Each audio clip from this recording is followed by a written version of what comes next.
Hey there. Thank you for joining me on this again. Today I'm just gonna take out this time to do the short video on the look and feel of SQL in Einstein Analytics. Simple, straightforward, just basic select statement, filtering, maybe bit of grouping and ordering. Those are basic things that you can do in SQL, and you could do that in Einstein Analytics. A lot more advanced things. At the end of this video, you probably want to check the link that I'm gonna share in the description section. It has information about all the detailed things that you could do in SQL and Answer Analytics. Uh, right here, I already pull up my lens here, and I'm going to go to the query mode here. When you get to the query mode, of course, the default query language here is SQL, right? So for you to start working with SQL, you can click on switch to SQL. Now, what is important for me, what's important here is that when you're switching to SQL, remember that you're going to lose all your query that you've written in SQL. If you're somebody like me that write tons and tons of SQL, you want to copy the SQL that you're already written and save it somewhere. So that way, if you want to use it after, maybe you want to refer it to write your SQL code. So I'm going to switch to SQL here again. See, everything's gone now. I'm left with just my SQL statement, and it's just a basic count all right from my data set. Now, one thing I want to let you know is that you are only going to, same as in SQL, you're only going to be working with the data that you have added, the data set that you've added here. If you want to work with another additional data set, you could go ahead and add that data set here, and you could filter from that data set, select from that data set. But in this case, what we're doing is we're just going to be running with our opportunity data set, right? Because that's the one that we loaded, or that's the one that we want to use. For the example, you could also switch to the account data set. So here, say for example, we want to do basic select state. I will take out this one, that way we could do a basic select statement.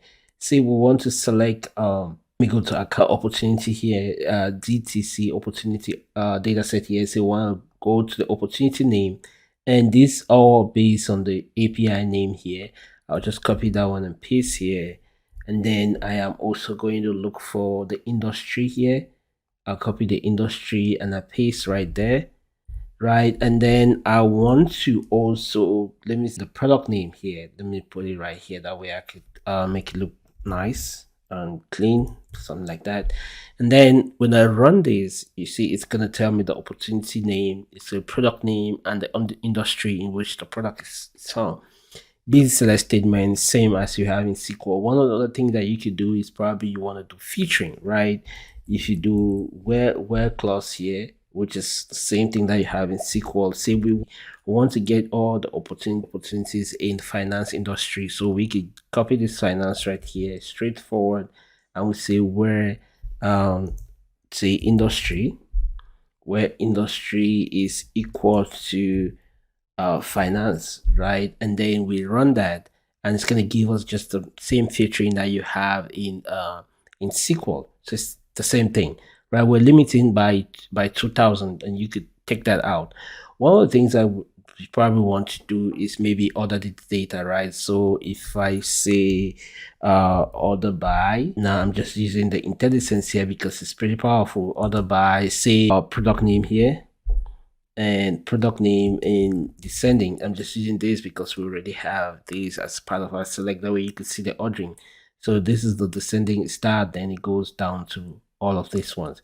You could also do ascending here, right? You could also order by ascending, same as you were doing SQL. So it's basically the same thing. One of the other things you probably want to be doing is say, oh, I want to sum something. See, in this case, we want to find the amount attributed to all the product name in the finance industry. We are already in the finance industry, right?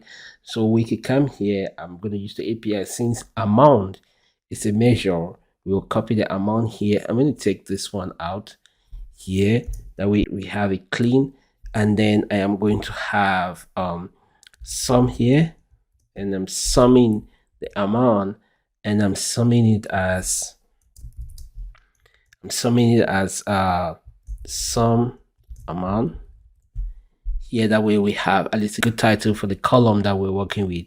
And then with sum by amount, definitely when you have sum, you have to do group by, right? So we're going to do group by here.